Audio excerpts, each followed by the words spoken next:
Pagdating sa usaping trapiko, ang una po nating naiisip ay ang MMDA. Alam nyo ba na hindi lang basta pagayos ng trapiko ang trabaho ng MMDA? Sa likod po ng kanilang sipag sa pagbabantay sa ating mga kalsada at programa sa pagsaayos po ng trapiko ay kasama rin sa kanilang layunin na magturo at magbigay kaalaman para sa mas ligtas at maayos na biyahe ng bawat Pilipino. At ang nangunguna pagdating sa paninigurong nasusunod ang layuning ito ay ang kanilang Traffic Education Division sa ilalim ng Traffic Discipline Office. Kaya naman ngayong umaga makakasama po natin si Attorney Victor Maria D. Nunez, Director 3 ng MMDA TDO. Sir, magandang umaga po. Attorney Vic, good Magandang morning. umaga po at magandang umaga sa lahat ng inyong taga-subaybay. Alright, Attorney Vic, tell us about your office. Ano po ang mandato po ng inyong opisina? Well, as part of the Traffic Discipline Office ng MMDA, nakakalakip sa aming isa sa mandato ng MMDA is the traffic management, in which isa sa component dito is traffic education. So meron kaming traffic engineering center, traffic enforcement, yung road emergency response, and yung pang-apat is the traffic education, which is a very vital component of traffic management. Kasi dito po sa division na ito, ang MMDA Traffic Education Division, sila ay bumubuo ng mga programa at mga modules or yung mga training programs para po siguraduhin na yung ating mga traffic enforcers ay may alam. Nagde-lecture din ho kami sa iba't ibang LGUs at yung mga pasaway na motorista nag-undergo ng training to make sure na ligtas po ang lahat sa ating mga kalsada. Napakahalaga nito, Diana, ang traffic education dahil kahit anong ingat mo sa pagmamaneho o sa kalsada, kung makakasalubong mo naman, pasaway, hindi well-informed, disgrasya yung idudulot nito. Well, nabanggit niyo po, sir, yung mga traffic enforcers. Paano niyo po tinutulungan yung mga enforcers na maging mas epektibo sa kanilang tungkulin? Well, one part is we have this ladderized training modules wherein iba't ibang, halimbawa, kapag baguhan ka, bagong aplikante sa MMDA, we have a 15-day training, basic traffic road rules and safety seminar sa lahat ng baguhan. Doon sa mga datihan na ho, sa mga officers, traffic enforcers, we have 20-day traffic management seminar. So, in-house yan sa MMDA. And dun po sa mga motorista na nakapag-violate ng 3 or more traffic violations, mandatory ho na magkaroon sila ng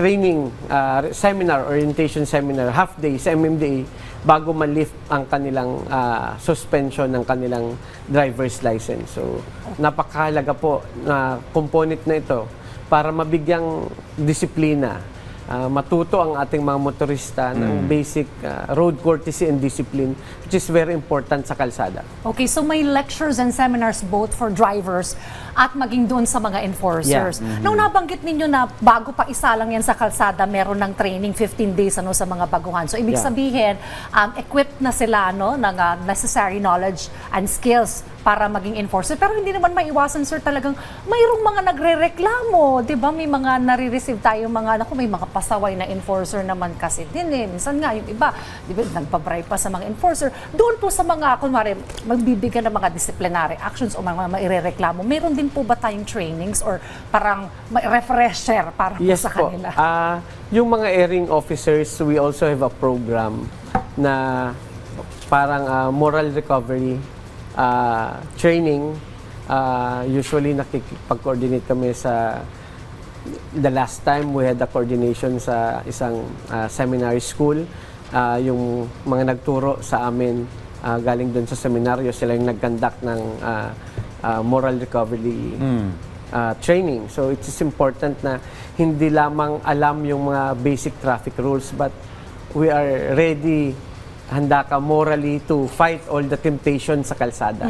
Alam mo naman, it's really two-way. It's not just the enforcer, even the drivers, yung mga motorista, minsan sila yung unang nag-i-initiate.